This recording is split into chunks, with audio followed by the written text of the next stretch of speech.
Hello everyone, welcome back to the channel. In today's video, I'll show you how to fix common Evernote errors.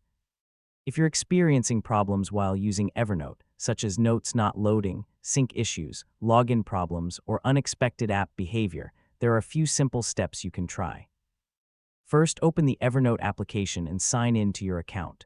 Once you're logged in, open the Settings menu. Here you'll find options like Preferences, Login and Security, and Devices.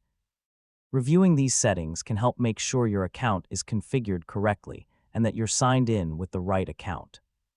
After checking your settings, close the Settings window and return to the Evernote home screen. Now open one of your notes to confirm that it loads correctly. If your notes open normally, the application is working as expected. If you're still facing errors, make sure you're using the latest version of Evernote. Updating the app often fixes bugs and improves overall stability. You should also check your internet connection, restart the application, and sign out and sign back into your account if the problem continues. These steps can resolve many temporary issues.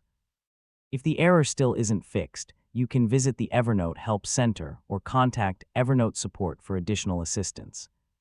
By keeping the application updated and reviewing your account settings regularly, you can avoid many common Evernote errors and enjoy a smoother experience. And that's how you can troubleshoot and fix common Evernote errors. If you found this tutorial helpful, please like this video, share it with your friends, and subscribe to the channel for more Evernote tutorials and helpful tech guides. Thanks for watching, and I'll see you in the next video. Goodbye.